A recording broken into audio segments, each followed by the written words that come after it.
अस्सलाम वालेकुम, मैं हूं दीन इम्तियाज़ और आप देख रहे हैं तख्ती ऑनलाइन। इस वक्त हमें यूट्यूब का सिल्वर बटन मिला है।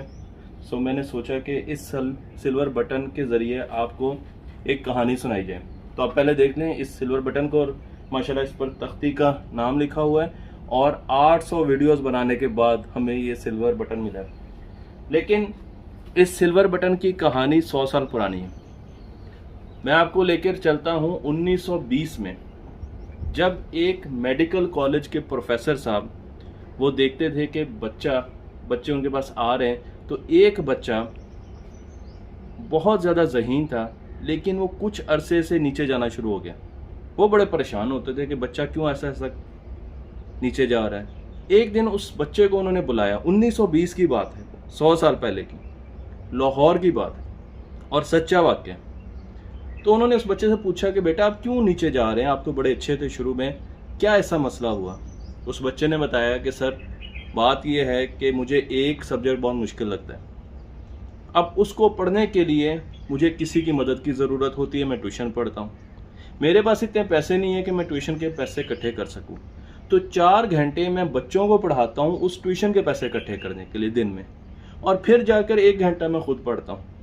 उसकी वजह से बाकी सारे सब्जेक्ट्स आहिस्ता आहिस्ता मुतासिर हो रहे हैं और मैं नीचे जा रहा हूँ। प्रोफेसर साहब को समझ आ चुकी थी। प्रोफेसर साहब ने कहा कि बेटा आप बच्चों को ट्यूशन पढ़ाना छोड़ें, मैं आपको आइंदा से वो सब्जेक्ट पढ़ा दिया करूँगा, आप अपनी पढ़ाई पर कंसंट्रेट करें। तो उस बच्चे ने कहा कि सर आपकी फ़ीस क्या होगी। तो प्रोफेसर साहब मुस्कराए और उन्होंने कहा कि मेरी फ़ीस ये है कि आप अपने इल्म को बांटते रहें। खैर वो बच्चा डॉक्टर बन गया।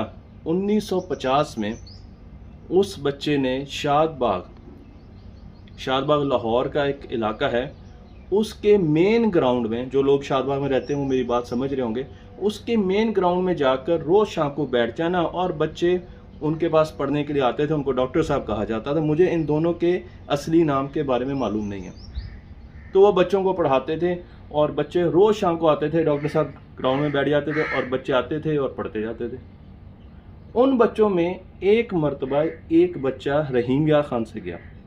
वो बच्चा LLB कर रहा था और उसको कुछ सब्जेक्ट्स अंग्रेज़ी वगैरह इसमें बड़ी मुश्किल पेश आ रही थी। पैसे थे नहीं कि वो ट्यूशन दे सके। किसी ने कहा कि डॉक्टर साहब के पास जाएँ, वो रोज़ ग्राउंड में बैठ जाते, आप जाएँ और पढ़ाएँ, उनसे पढ़ें। वो बच्चा जिसका नाम था सरदार अली, वकालत की डिग्री हासिल कर रहा था, वो उनके पास गया और उन्होंने कहा डॉक्टर साहब मैं भी आपसे पढ़ना चाहता हूँ। तो डॉक्टर साहब मुस्कुराए और उन्होंने कहा आप बैठें। तो सरदार साहब ने पूछा उनसे कि आपकी फ़ीस क्या है। तो डॉक्टर साहब मुस्कुराए और उन्होंने कहा कि मेरी फ़ीस ये है कि आप अपने इल्म को बांटते रहें। सरदार अली कुछ अरसे के बाद इंग्लैंड चले गए। उन्होंने वहाँ पर वकालत की। 1980 में वापस आ गए। 1980 में वापस आकर वो सादिकवाद पंजाब की एक तहसील है उसमें रहना शुरू कर दिया। सुबह फजर की नमाज के बाद स्मोकिंग करते थे, तो वो स्मोकिंग करते थे और साथ पूरे मोहल्ले के बच्चे उनकी बैठक में आ जाते थे। बहुत बड़ी बैठक थी उनकी, और उनकी बैठक में आके पढ़ना शुरू कर देते थे। कोई मैथमेटिक्स पढ़ रहा है, कोई साइंस पढ़ रहा है, कोई अंग्रेज़ी उनकी बहुत अच्छी थी, अंग्रेज़ी पढ़ रहा है। उनमें से एक स्टूडेंट था जिसका नाम था दीन इम्तियाज़। वो उनसे मैथमेटिक्स पढ़ता था और वो उनका पोता था, क्योंकि वो मेरे दादा थे। सरदार अली मेरे दादा थे।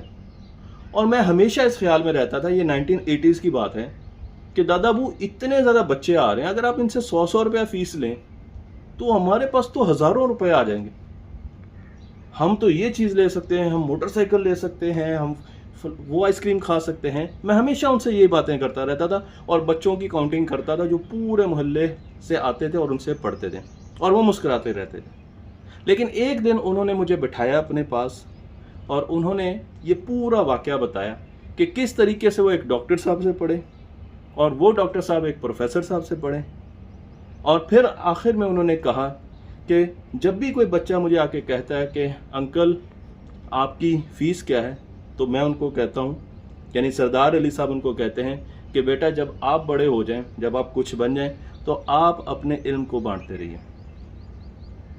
सो दीन इम्तियाज़ ने एक चैनल बनाया और उसने इल्म को बांटना शुरू कर दिया। उसके जहन में भी वो बात सराहियत कर चुकी थी। सरदार अली साहब की अपने दादा अबू की बात दिमाग में सरायत कर चुकी थी। लेकिन मेरे आज स्टूडेंट्स मुझसे पूछते हैं, कई बच्चे कहते हैं कि सर इसका मकसद क्या है, आपके इस चैनल का मकसद क्या है, आपकी फ़ीस क्या है। तो क्या आप मेरी फ़ीस जानना चाहेंगे? तख्ती ऑनलाइन को लाइक कीजिए और अपने इल्म को दूसरों तक बांटते रहिए। बहुत शुक्रिया।